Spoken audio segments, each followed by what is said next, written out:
Hey everyone. First time poster here, though I've been lurking for years. I never thought I'd be sharing my story, let alone living it. My name is Mike, 34, and I've been married to Jessica, 32, for 8 years. We have a pretty average suburban life. A house with a yard, 2 dogs, and the usual fights about whose turn it is to unload the dishwasher. Jessica and I met in college, where she was the life of every party, while I was the guy in the corner nursing a beer and listening to her laugh from across the room. She pulled me out of my shell, and I grounded her, or at least, that's what I told myself. It felt like we balanced each other out, yin and yang. Things had been normal, or so I thought. There were no major red flags, no arguments that couldn't be smoothed over. We both had careers that kept us busy, but happy. I thought we were solid, unshakable. Then, about 6 months ago, little things started to shift. At first, I dismissed them as part of the natural ebb and flow of a relationship. Now, I realize I was too blind to see what was right in front of me. This is a story about how I found out my wife wasn't just out of love. She was out with someone else. Looking back, the signs were subtle at first. Jessica started staying late at work more often. She works in marketing, and while deadlines can be brutal, it felt like the late nights came out of nowhere. At first, I teased her about becoming a workaholic. She'd just laugh and say, "Someone's got to keep the lights on, Mike." Her phone was the next thing that changed. Jessica was always the type to leave her phone lying around, on the kitchen counter, the couch, wherever. Lately, though, her phone seemed glued to her. She'd keep it face down, even while we were eating dinner. And if it buzzed, she'd snatch it up like she was disarming a bomb. When I joked about it, she said, "Oh, work stuff. You wouldn't get it." That phrase became her mantra for everything. Work stuff. Something I wouldn't get. Then there was the perfume. Jessica has always had her signature scent, a soft, floral thing I couldn't name, but could recognize instantly. About 3 months ago, she switched it up. She started wearing something new, something bolder. I didn't think much of it at first. People change, right? But I started noticing she only wore it when she was working late. One night, she came home with it lingering on her. She smelled like someone else's life, someone more polished and exciting. Not the Jessica who wore leggings and oversized sweaters around the house while binge-watching sitcoms with me. And then came the lingerie. I'll admit, we hadn't been as active lately. That's part of why I was surprised when I found a lacy black bra in the laundry that I'd never seen before. When I asked about it, she laughed this awkward, forced laugh and said, "Oh, that? It's just something I bought to feel good about myself." "You like it?" I wanted to believe her, but my gut was screaming something else entirely. The breaking point came about a month ago. Jessica had another late night at work. She texted around 9:30 p.m., saying she'd be home by 11. I decided to wait up for her, even though my gut told me there wouldn't be any catching up with her on the couch. By 11:30, she still wasn't home, and I was wide awake, staring at the clock. When the clock hit midnight, I couldn't take it anymore. I tried calling her, straight to voicemail. I texted her, no response. My heart started racing, my thoughts spiraling. Was she okay? Had something happened to her? Or was she no? I wouldn't let myself think that. At 12:45, she finally came through the door. Her makeup was smudged, and her hair looked tousled. It was like seeing a stranger walk into my house. "Sorry," she said, not meeting my eyes. "Work ran late. I crashed at Maria's for a bit. My phone died." "Maria's, huh?" I asked, doing my best to sound casual, even though my voice cracked. "What's her Wi-Fi password?" Jessica froze. I could see the gears turning in her head. "What?" "You know, if you were at Maria's, you'd probably connect to her Wi-Fi, right? If your phone was dead, you wouldn't mind if I called her to check." She didn't say anything at first, just stood there with her coat still on. Then she laughed, this brittle, hollow laugh, and said, "Oh my God, Mike. Do you even hear yourself? You sound insane." "I sound insane?" I shot back. "You walk in at 1 a.m. looking like that, and I'm the crazy one?" "You know what?" she snapped, throwing her bag on the counter. "I'm not doing this with you right now. I'm tired. I'm going to bed." And just like that, she walked upstairs, leaving me there with a knot in my stomach and 1,000 unanswered questions. The next day, I couldn't focus at work. All I could think about was Jessica's reaction and the growing distance between us. So, I did something I never thought I'd do. I went digging. It wasn't hard. Jessica always used the same password variations for everything. Her laptop was open on the kitchen table when I got home. I logged in and checked her email. Nothing. Then her social media accounts. Still nothing. Finally, I opened her messages app. And there it was. A thread with someone named Jake. I stared at the screen, the words blurring as tears welled up in my eyes. Jake? Who the hell was Jake? A coworker? Someone she met at the gym? Was he married too? My thoughts raced, each one darker than the last. My breath quickened, the room suddenly feeling too small, too suffocating. The world around me had been ripped apart, and I was trapped in the wreckage. I couldn't stop myself. I scrolled up. There were weeks of messages, some mundane, some searing with innuendo. My stomach turned at one particular exchange. Jake, last night was incredible. I can still taste you. Jessica, stop. You're gonna make me want to sneak away right now. Jake, do it. Tell him you're working late again. He'll never know. My fist clenched so hard I thought I might shatter the laptop screen. He'll never know. Those words echoed in my head, mocking me. I had been sitting at home, trusting her, while she was out with him. With Jake. I wanted to throw the laptop across the room, but I forced myself to focus. I had to know more. Who was this guy? Where did they meet? Was this just some fling, or was it something deeper? I dug further, searching for clues in the conversation. A mention of a restaurant, a boutique hotel downtown, a picture he'd sent of himself, his smirking face staring back at me like he knew he was untouchable. I saved the photo to my phone, my hands trembling. Then, a chilling thought crept in. How far had this gone? Was she planning to leave me for him? Or was I just some placeholder she planned to keep around while she lived her double life? The more I read, the angrier I got. But buried beneath the rage was something worse, fear. Fear of what this meant for my life, for everything we'd built. Did our 8 years together mean nothing? Did she ever love me at all? I closed the laptop and leaned back in the chair, staring at the ceiling. My mind swirled with possibilities. Should I confront her? Call her out and watch her squirm? Or should I wait, gather more evidence, make sure she couldn't talk her way out of it? Suddenly, I heard the front door creak open. My heart leapt into my throat. Jessica was home, earlier than usual. I quickly shut the laptop and shoved it to the side, trying to look casual. But my pulse was racing, and I could feel the heat of the betrayal burning through me. Hey, she called from the hallway. Her voice was light, carefree, like nothing had happened. I picked up some takeout. You hungry? Hungry? I wanted to scream. I wanted to throw the takeout bag across the room and demand answers.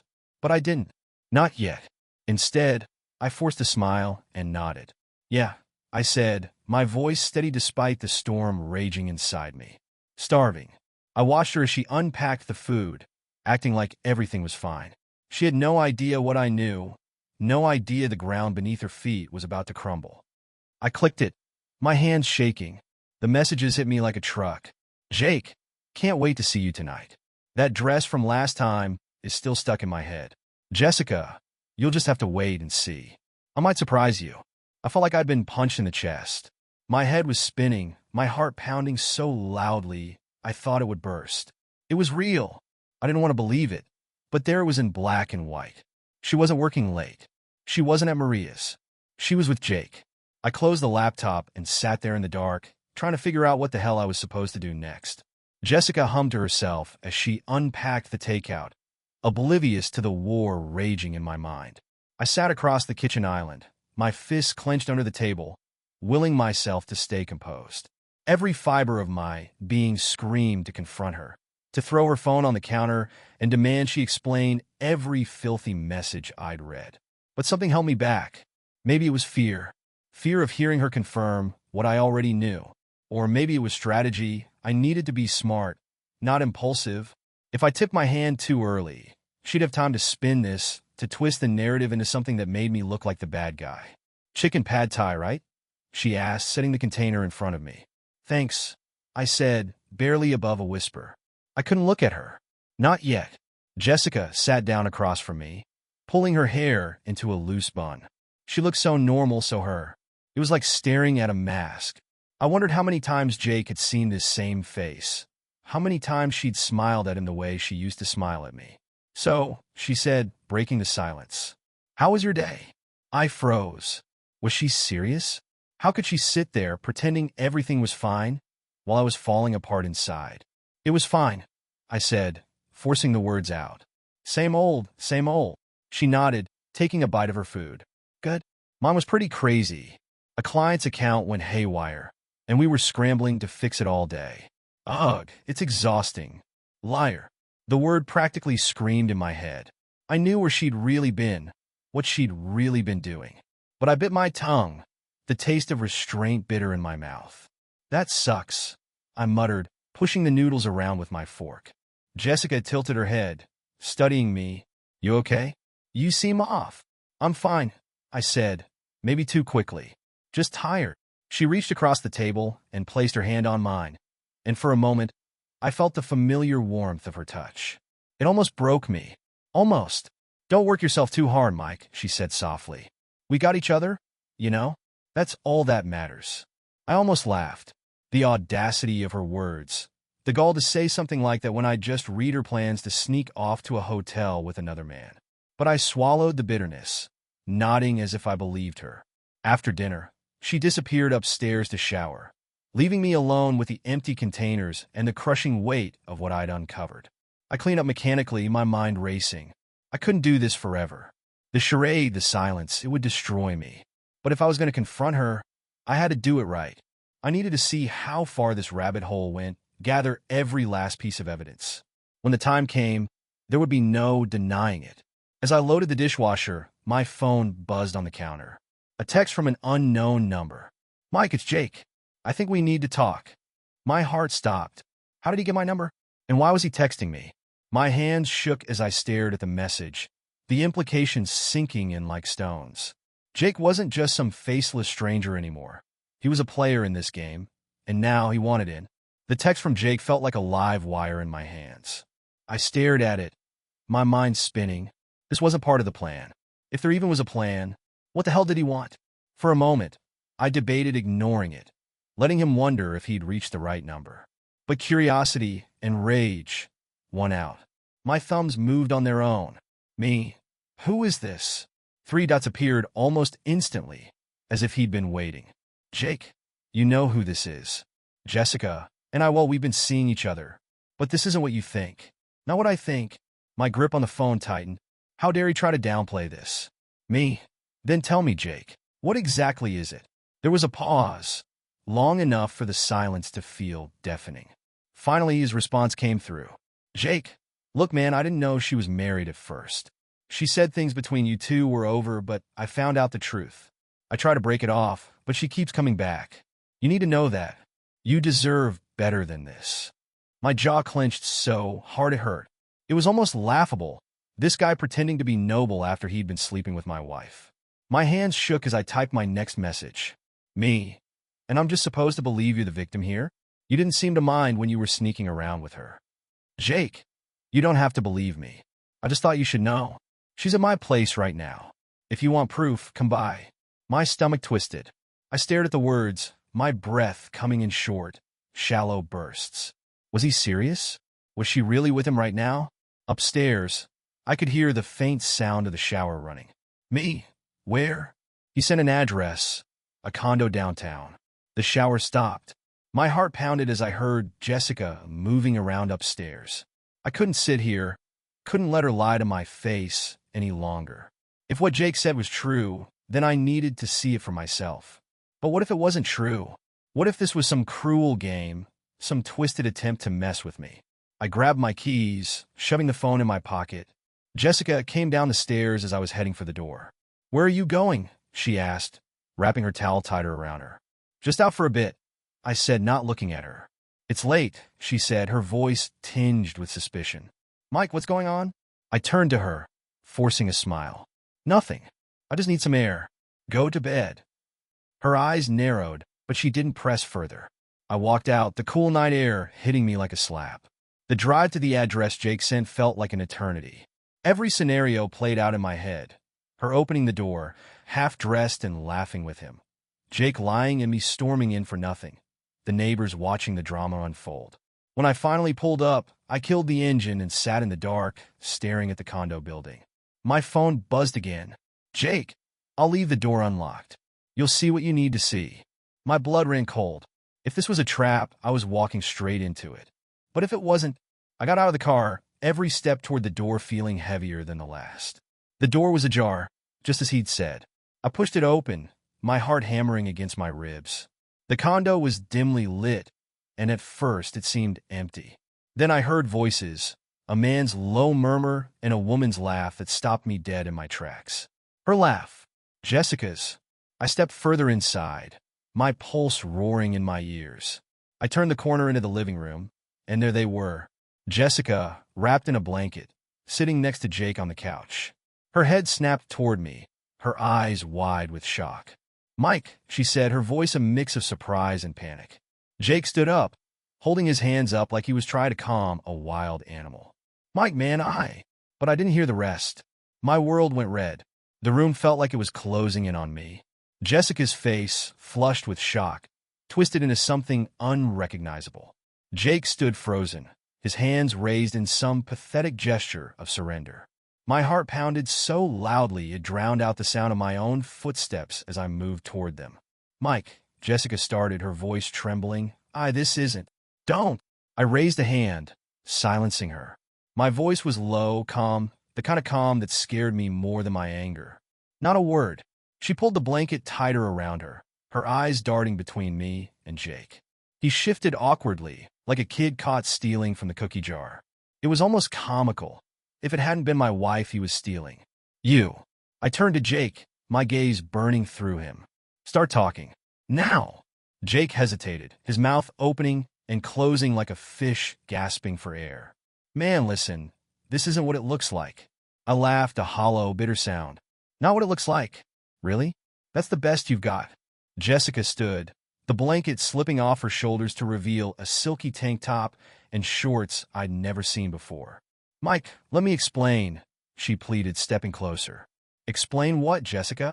I barked, the sharpness in my voice making her flinch. "Explain how you've been sneaking around with him while I was at home, being the clueless husband? Explain how you've been lying to my face for weeks? Months?" She opened her mouth, but no sound came out. Jake stepped forward, and I rounded on him. "Don't," I snapped. "You don't get to play the hero here, Jake. You knew she was married. You knew exactly what you were doing." "I didn't at first," he blurted, his voice cracking. "She told me you two were done, that you were just staying together for convenience." I turned to Jessica, my blood boiling. "Is that true? Is that the lie you fed him?" She crossed her arms, her eyes blazing with defiance now. "It's not a lie, Mike.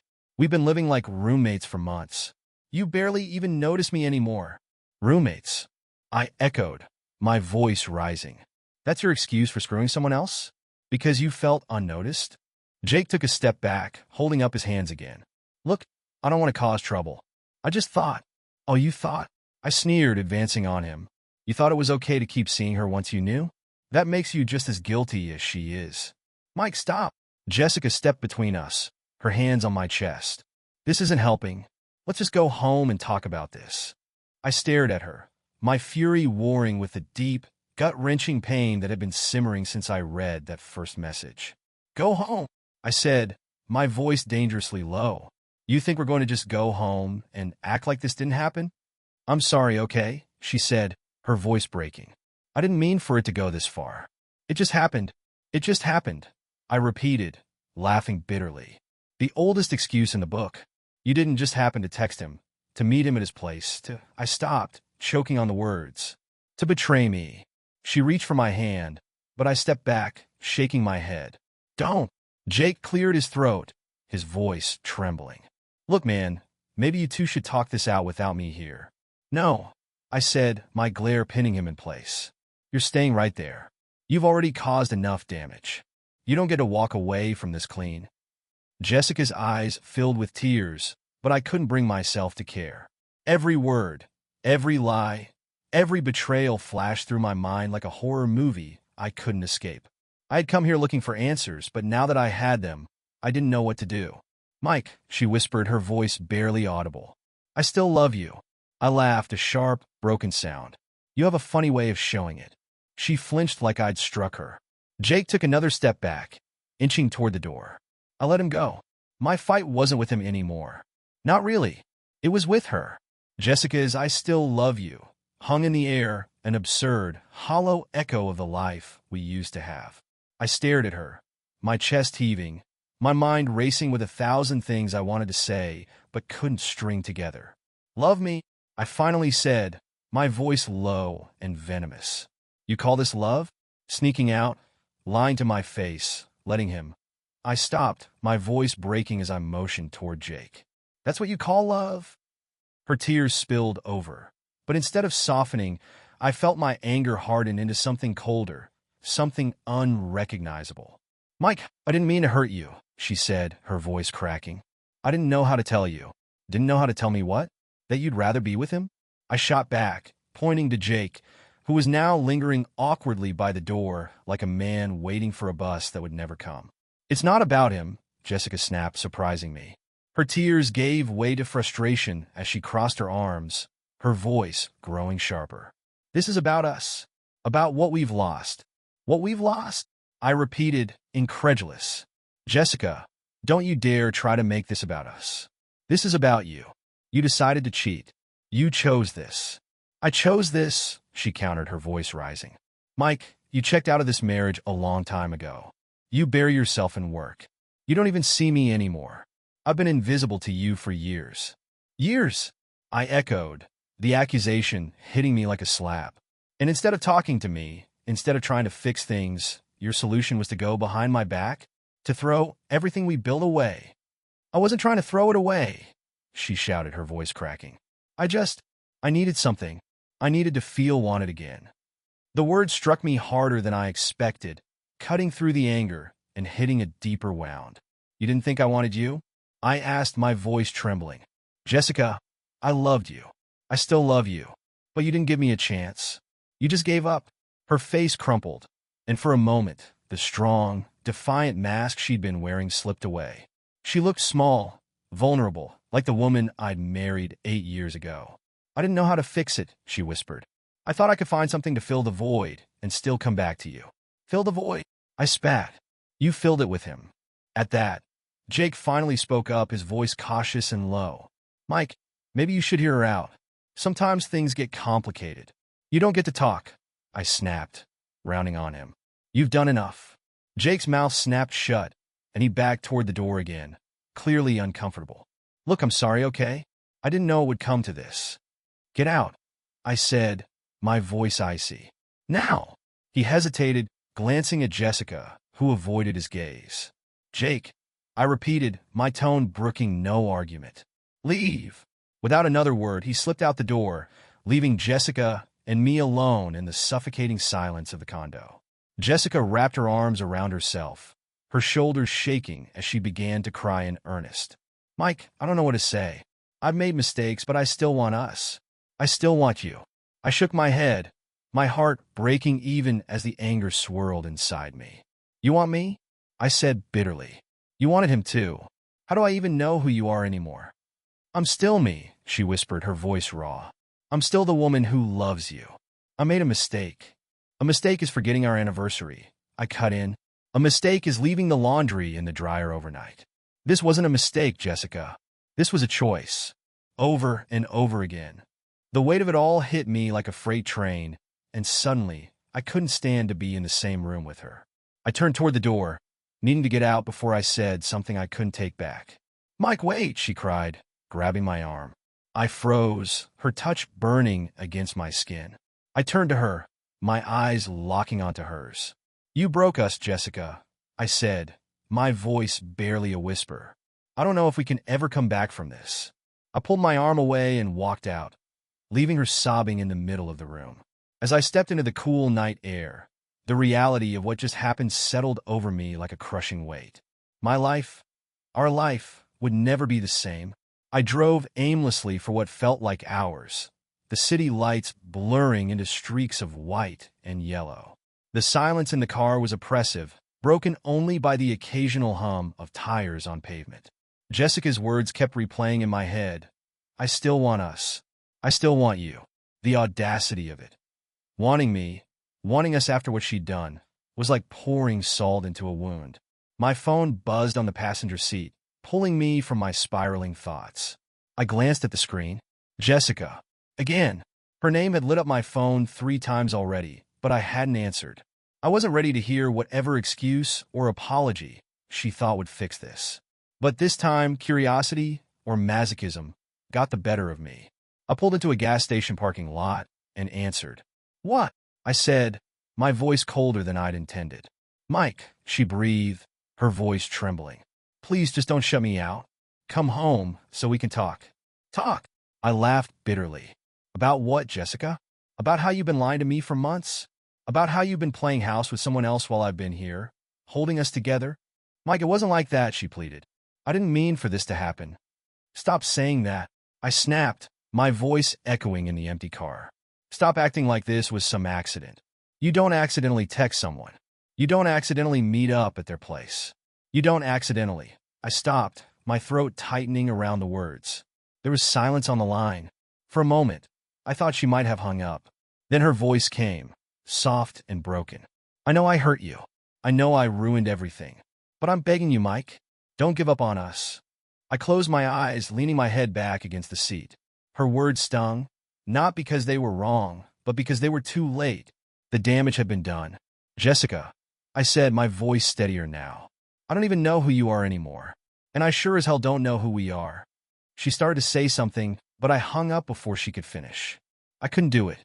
I couldn't listen to her try to patch up what she'd shattered. I needed space. I needed to think. The next morning, I woke up on my brother's couch. I had shown up at his place around 2 a.m., unannounced, and muttered something about needing a place to crash. He didn't ask questions. He just handed me a blanket and said, "You know where the fridge is." Now, as the sunlight streamed through the blinds, I heard him clanging around in the kitchen. I groaned, sitting up and rubbing my temples. "Rough night?" he asked when I shuffled into the kitchen. "You could say that." I slumped into a chair, staring at the mug of coffee he slid in front of me. "You want to talk about it?" I hesitated. My brother, Dan, was the type of guy who could always find humor in the worst situations. But this didn't feel like something that could be laughed off. Still, I needed to tell someone. "Jessica cheated on me," I said flatly. Dan froze mid-sip, his eyes widening. "What?" "With some guy named Jake. I caught them together last night." "Holy shit," he set his mug down, leaning forward. "What did you do? Did you kick his ass?"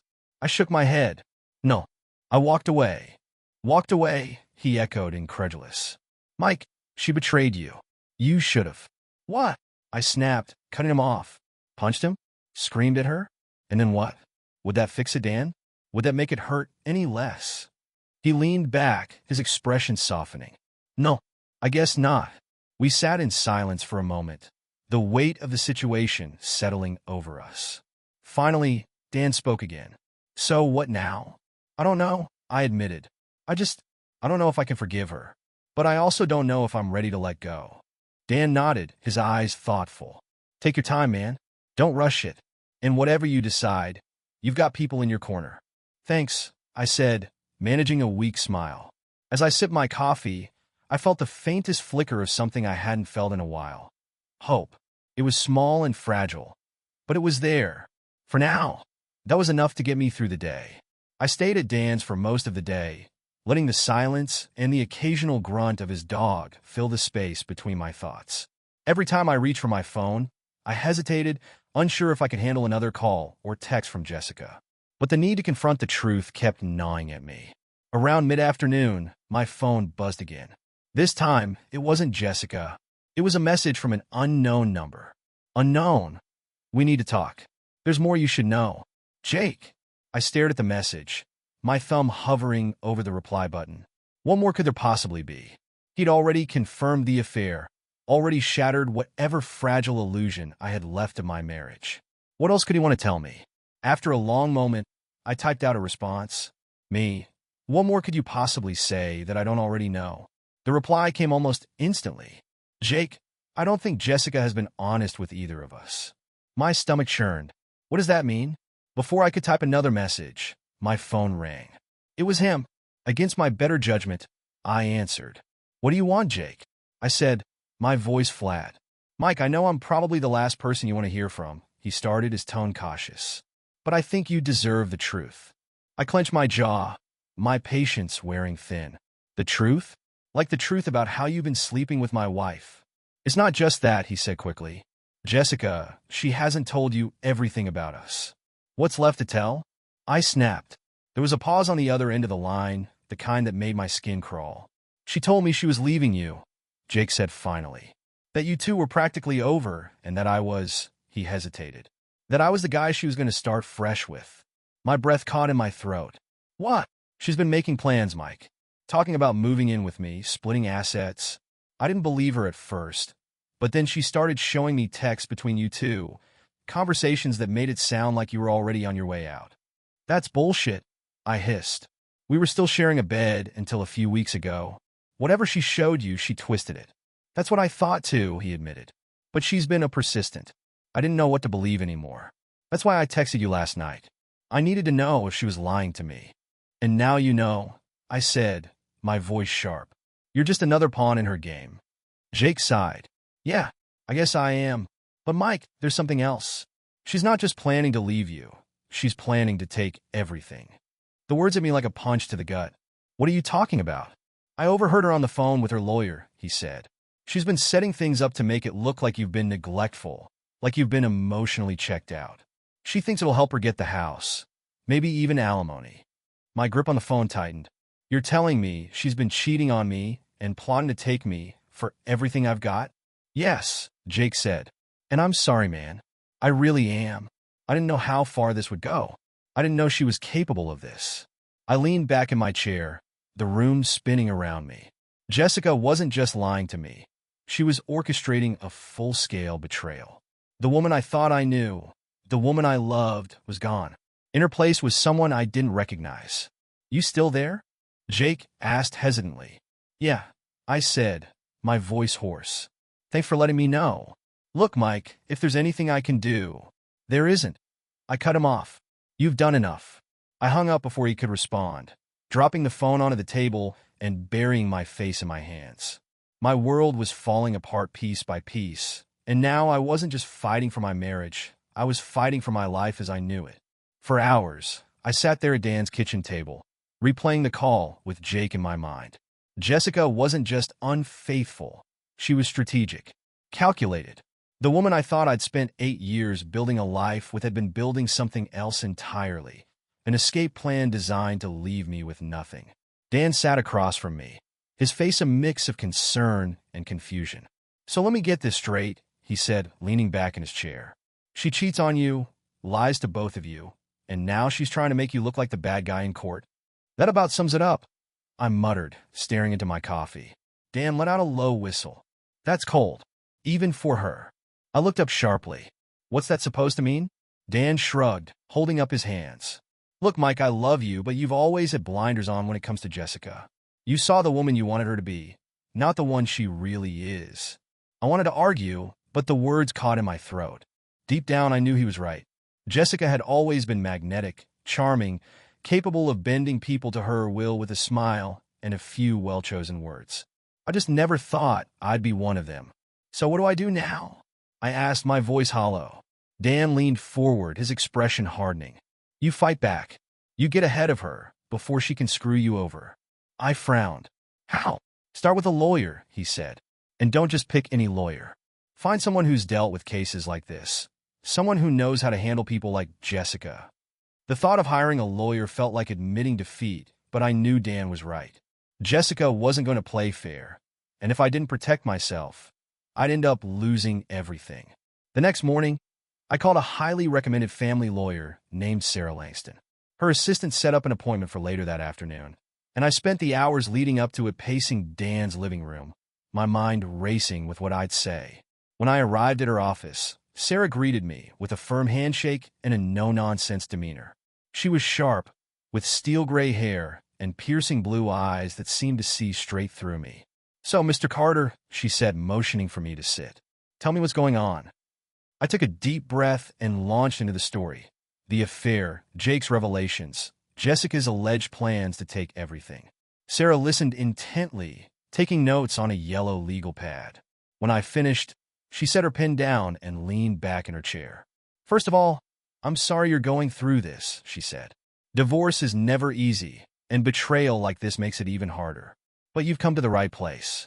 My job is to make sure you come out of this with your rights and your dignity intact. What can I do? I asked, my voice tight. She's been planning this for months. I feel like I'm already behind. Sarah gave a small, knowing smile. We're not behind. She may think she's ahead, but the truth has a way of catching up. First, we'll gather evidence. Texts, emails, anything that proves her affair and contradicts her claims of neglect. The courts don't take kindly to infidelity, especially when the guilty party tries to manipulate the system. I nodded, relief washing over me. Finally, someone was on my side. And Mr. Carter, she added, her tone firm. This is important. Do not confront her. Not yet. Let her think she's in control. The more confident she feels, the more careless she'll become. I left Sarah's office with a sense of purpose I hadn't felt in days. I wasn't just reacting anymore. I was preparing. Jessica thought she'd played her cards perfectly, but she was about to learn she wasn't the only one in the game. Armed with Sarah's advice, I returned to Dan's place, a newfound clarity taking root in my mind. This wasn't just about saving myself anymore. It was about exposing Jessica for who she really was. I couldn't let her rewrite history or steal the life we'd built. I owed it to myself to fight back. The first step was gathering evidence. Sarah had advised me to tread carefully. Any misstep could give Jessica the chance to cover her tracks. I spent hours sifting through our shared laptop, email accounts, and cloud storage, piecing together a timeline of her deceit. What I found was staggering. Messages to Jake, receipts for hotel bookings, and even an expense report from her credit card detailing extravagant dinners and gifts. Every detail felt like another stab to the chest, but it also fueled my resolve. She wasn't just careless, she was arrogant. She never thought I'd look. But the most damning discovery came from an unexpected place: our home security cameras. I'd installed them a few years ago after a string of break-ins in the neighborhood. Jessica had always dismissed them as unnecessary, so she probably forgot they existed. I reviewed weeks' worth of footage, my heart pounding with every clip. And there it was. Jessica leaving the house dressed to kill, returning hours later in the early morning, often looking disheveled. Once she even walked in with Jake, his arm casually draped around her shoulders.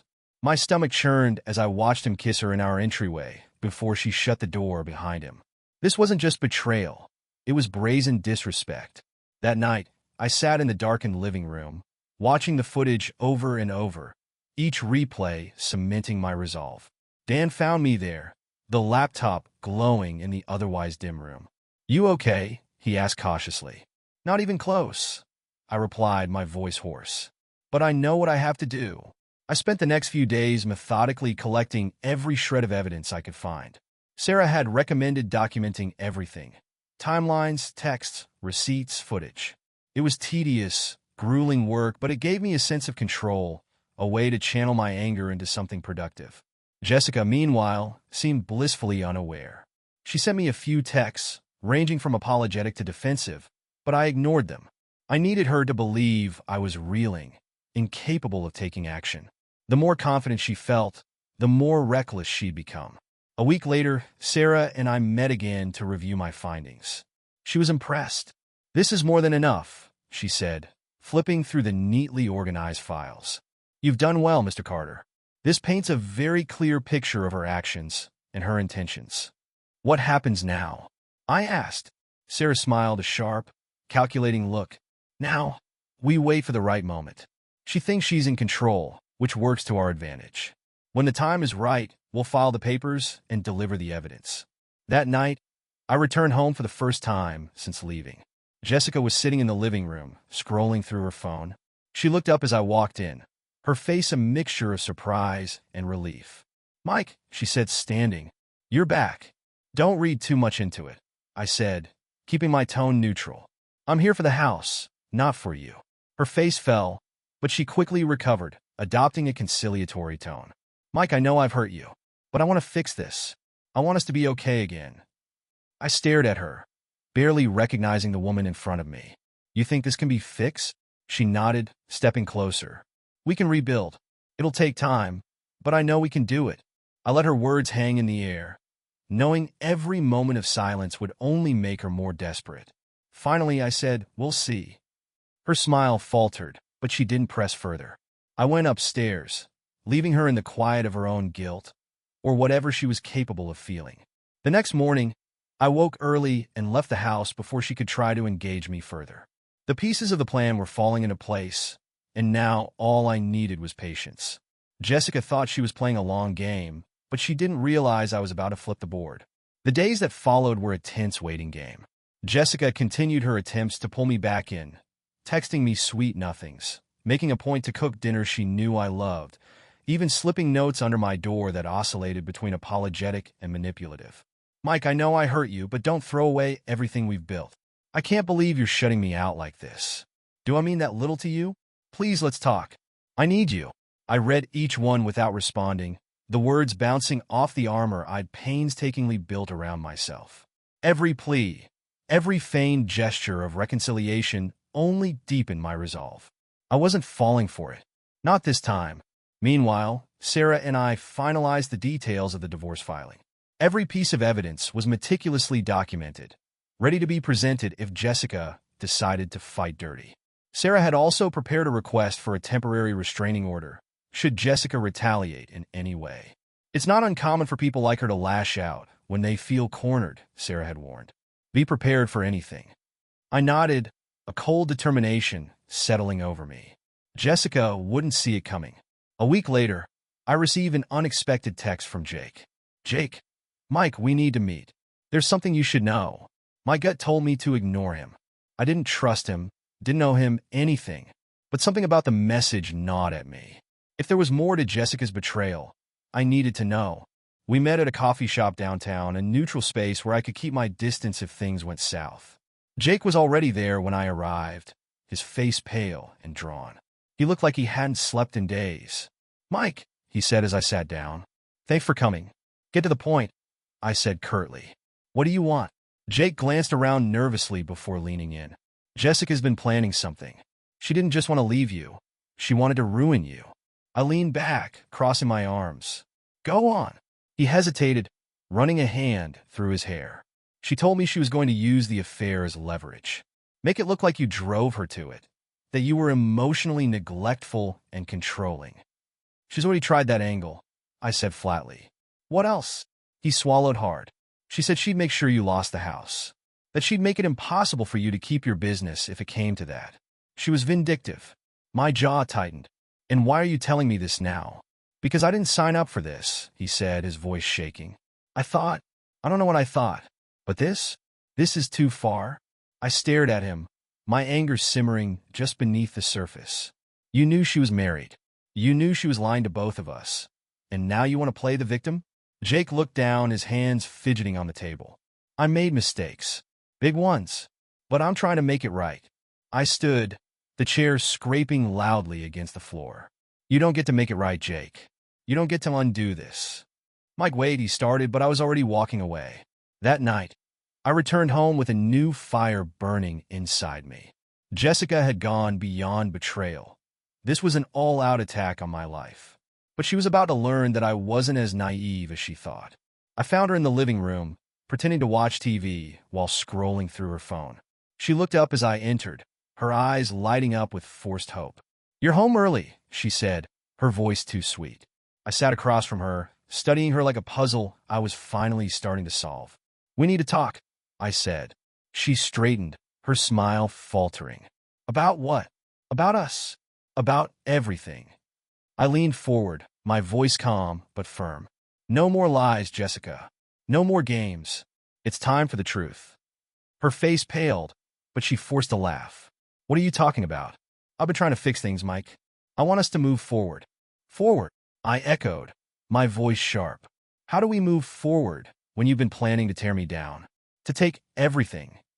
Her eyes widened, panic flickering across her face. That's not true. Don't, I said, cutting her off. I know everything, Jessica. The affair, the lawyer, your plans to make me look like the villain. It's over. She opened her mouth to respond, but no words came. For the first time, she looked truly cornered. Jessica stared at me, her face shifting through a series of emotions. Shock, confusion, and finally, a thinly veiled defiance. She wasn't used to losing control, and the cracks in her composure were starting to show. I don't know what you think you know, she said, her voice carefully measured. But this is all a misunderstanding. I let out a cold laugh. A misunderstanding? You mean the texts I found? The hotel receipts? The security footage of you and Jake in our house? Her eyes widened, and for a split second, genuine fear flashed across her face. Then she recovered, her expression hardening. You've been spying on me? Don't twist this around. I snapped, my voice firm. You made this mess, Jessica. I'm just finally seeing it for what it is. She stood, wrapping her arms around herself, as if bracing against an invisible wind. Mike, I know I hurt you, but I'm not the villain here. I've been unhappy for years, and you didn't even notice. Unhappy, I repeated, incredulous. You could have told me. We could have worked on it. But no, you chose to lie, to cheat, to scheme. Her lips trembled, but her eyes burned with indignation. You shut me out, Mike. You were so focused on work, on everything else, that I felt invisible. I needed something, someone, to remind me I was alive. Alive! I spat, my anger bubbling over. Jessica, you didn't just destroy our marriage. You planned to destroy me. Don't stand there and act like the victim. She flinched at my words, but her defiance didn't waver. You don't understand, Mike. It wasn't supposed to go this far. But it did, I said, my voice dropping to a low, dangerous calm. And now you're going to face the consequences. The next morning, Sarah filed the divorce papers, along with a mountain of evidence I'd gathered. It was swift, methodical, and damning. Jessica wouldn't just be facing a straightforward divorce. She'd be facing the fallout of her actions laid bare for the court to see. Jessica was served at work. Sarah had suggested this move, knowing it would catch her off guard in a setting where she couldn't react impulsively. I imagined the scene. Jessica's confident facade cracking as the papers landed in her hands, her co-workers pretending not to notice but undoubtedly whispering behind her back. That evening, I came home to find Jessica waiting in the living room, the papers clutched in her hand. Her face was pale, her eyes red-rimmed from crying. How could you do this to me? She whispered, her voice trembling. I dropped my keys on the counter and met her gaze with a steady calm. I'm just holding you accountable, Jessica. Something you never expected. Her composure broke, and she collapsed onto the couch, sobbing into her hands. For a brief moment, my heart ached. This was the woman I had loved, the woman I had built a life with. But then I remembered the betrayal, the lies, the calculated cruelty. I never wanted it to end like this, she choked out. I thought we could fix things. You had months to fix things, I said, my voice sharp. Instead, you spent those months digging a deeper hole. I'm done trying to save something you burned to the ground. She looked up at me, her face streaked with tears. So that's it? We're just over. I hesitated, my emotions warring within me. Finally, I spoke, my voice firm but not unkind. We've been over for a long time, Jessica. You just didn't want to admit it. That night, I packed a bag and left for Dan's again, giving Jessica the space to process what was coming. I knew the fight wasn't over. Divorces like this were rarely clean or simple. But for the first time in weeks, I felt a strange sense of peace. I had taken back control of my life, and no matter how messy the road ahead got, I knew I'd be okay. The weeks that followed were a whirlwind of legal proceedings, emotional battles, and quiet moments of reflection. Jessica fought back, of course. She hired a lawyer who tried to paint her as the victim, an unhappy wife trapped in a loveless marriage. But the evidence Sarah and I had collected made their arguments crumble under scrutiny. The security footage, the texts, the receipts, it was all irrefutable. Jessica's lawyer tried to argue emotional neglect on my part, but Sarah countered with examples of my efforts to maintain the marriage. Anniversary trips, counseling suggestions, and even small, day-to-day gestures like handwritten notes I'd left Jessica over the years. The court saw through the facade. In the end, the judge ruled in my favor. I kept the house, my assets remained largely untouched, and Jessica's request for alimony was denied. Her affair, and her betrayal, had cost her more than she anticipated. The last time I saw Jessica was in the courtroom. She avoided my gaze, her once commanding presence diminished. As the judge delivered the final ruling, she turned to leave, her shoulders slumped. For a moment, I thought she might say something, offer one last apology or parting word. But she didn't. She walked out of the courtroom and out of my life. In the weeks following the divorce, I focused on rebuilding. The house felt different without Jessica's presence. Not empty, but lighter. I started repainting the walls, replacing furniture, and slowly reclaiming the space as my own. It was cathartic, each stroke of paint and rearranged piece of furniture a step toward closure.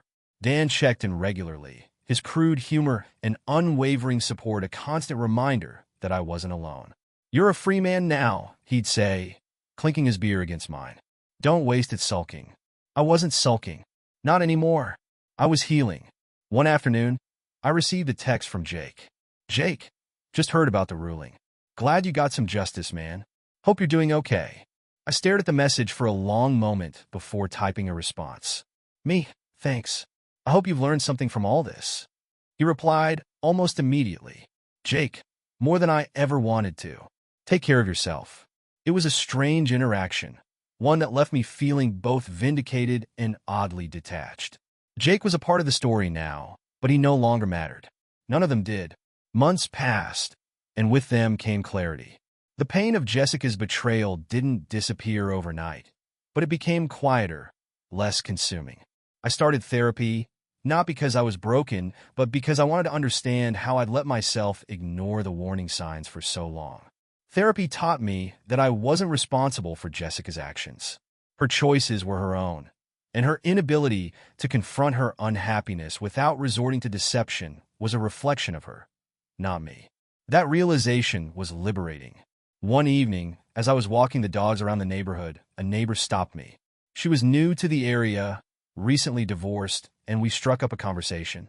Her name was Emma, and she had a laugh that felt warm and unforced. We talked about everything and nothing, and for the first time in what felt like forever, I found myself smiling without effort. I wasn't looking for anything serious. My heart wasn't ready for that, but the simple act of connecting with someone again felt like a step in the right direction. Looking back, I see Jessica's betrayal not just as an ending, but as a beginning. It forced me to confront truths I'd been avoiding and gave me the chance to rebuild my life on my terms. It wasn't the life I'd imagined, but it was mine, and for the first time in years, I felt like I was truly living. To anyone reading this who's been through something similar, here's my advice. Don't let someone else's choices define you. Feel the pain. Let yourself grieve, but then stand up and fight for your future. Because no matter how broken things feel in the moment, you're stronger than you realize.